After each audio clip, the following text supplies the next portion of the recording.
How many cups of espresso is too much if you are trying to cut coffee? Let me know. One of the hardest part of being a guitar player is deciding what goes on your pedalboard, how you arrange those effects or pedals or amp simulators or whatever it is that you have on your board. And of course, the board that they actually stay on. So that has been my question the last couple of years of both teaching and performing at different places. People ask me, what type of pedalboard do I have? Why did I pick that particular board? What power supply do I use? How do I manage to pull all these pedals together to get these great tones that I'm getting? And it all starts with how you plan your pedalboard.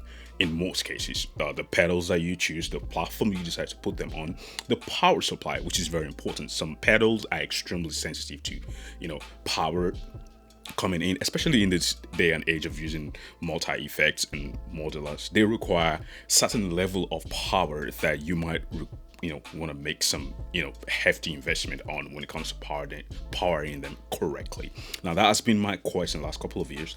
I do have multiple power supplies, and some of them came short because it just didn't have enough power to power some of these modulars that I inculcate or that I kind of blending into my pedalboard. So I have, and I've always had, an hybrid pedalboard system. I never settle for all fully analog or fully digital. I just like the best of both worlds, and my pedalboard has always reflected that. That being said, in the last couple of months, I've been experimenting around. If you see my last video with my all white pedalboard build, you will see that I actually used a Vangoa pedalboard platform that has its own power supply. The great people at Vangoa reached out to me and they offered to send me a bigger version of that, which was way better than the one I had before. One of the reasons being that the whole tone Ampere 2 that requires at least 800 milliamps 9-volt power. Now, if you don't know what that is, I'll leave a link in the description that explains the voltage and the milliamps and the amps and all the things. They are basically the electrical requirement of this pedals that help them function. An average pedal board like the 1981 here, which is an overdrive pedal, will be fine with just 300, and most will come with 300 milliamps or 250 milliamps 9-volt. This will be fine. A Boss pedal of that nature will be fine with that power. Without some even go as far as using between 9 and 18 volts. So a pedal like the OCD, which I have over there, can use 9 or 18 volts at 500 milliamps. So most major pedals will be fine with just a simple 9-volt 300 milliamps. But when you have modulars that is running a lot of processing power, they might require more power. Now, I've been searching around the market trying to see if there's any affordable power supply out there that is isolated.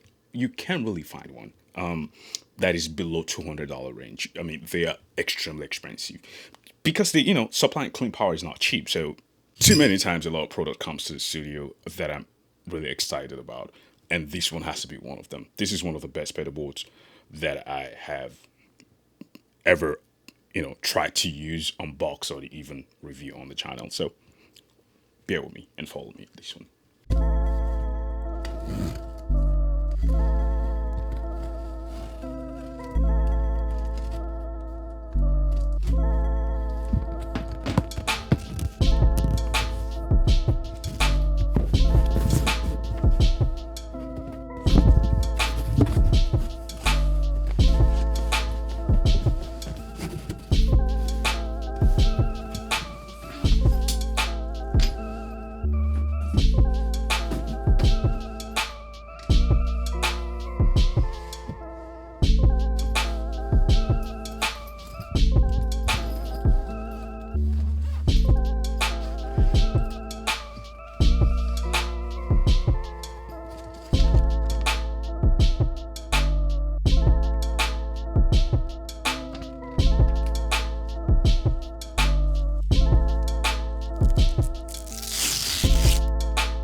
So just plug in the power here, power it on.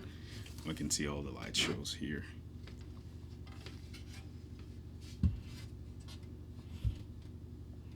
So this has a microphone built in, so it's gonna react to the way that I'm moving. So let me turn off the lights here. So you can see that moving around, which is really neat. So we have a few things here under our sleeves. We have 300 milliamps, we have 500 milliamps. Like the whole tone Ampero stump, the power requirement here is 800, 9 to 18 volt 800. So I can loop together a 500 and a 300 and I can power this sucker. Actually, I have powered it with 500 milliamps with no issue whatsoever, so I might just do that again because why not? All right, and I have my 1981 pedal here. This goes for $118 on Amazon. Again, you can't go wrong with that price.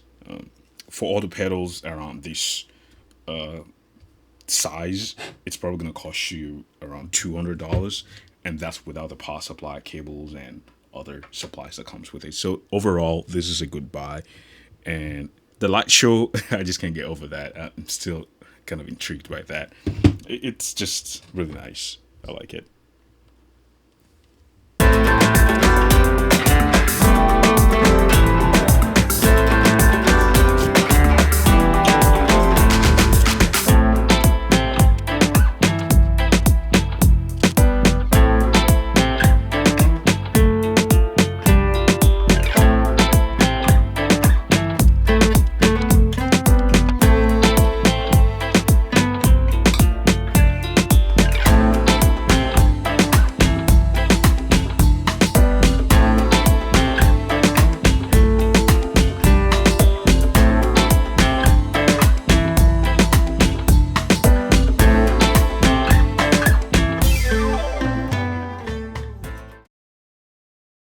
I was telling someone how much my pedalboard platform itself cost with a bag. That's gonna set you back around $300 just with a pedalboard without power supply. Now, looking at another power supply, it's gonna be like $300. And each side, because he's a young guitar player, he's just started learning, and he's just trying to build a nice budget-friendly pedalboard, and it was already out of reach. These, on the other hand, comes with a gig bag, single cut aluminum with power supply and all your mounting accessories, cables, power strips, and its own power supply, which is great. Now, it's not just power supply, it actually has all the bells and whistles from 18 to 20 and 9 volts, 500 milliamps, and to say the least. So I'm gonna be going over everything that this has, how I'm gonna be using it, and how I'm gonna build a pedalboard around this. I'm gonna move my whole tone here because with the other one, it doesn't have enough milliamps to kind of drive the whole tone. But this has way more than enough milliamps to drive my whole pedalboard. I believe there's a 12 volts 500 milliamps, which is more than enough to drive my whole tone, which is what I'm using for my whole tone. I've been running it for a couple of days now with no issues.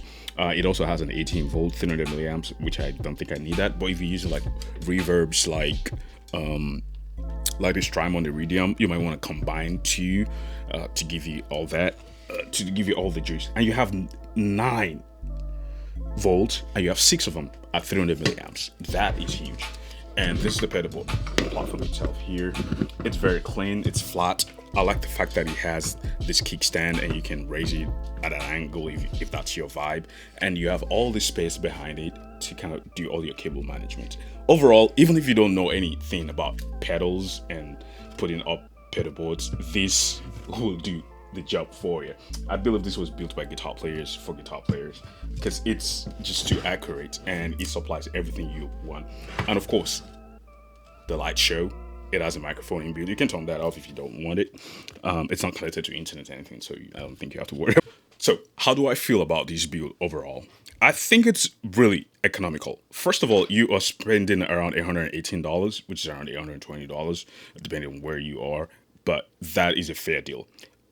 You can barely get a power supply for that price, in that price range. And not to talk of a carry-on geek bag, which can also double as a backpack, cables, mounting accessories.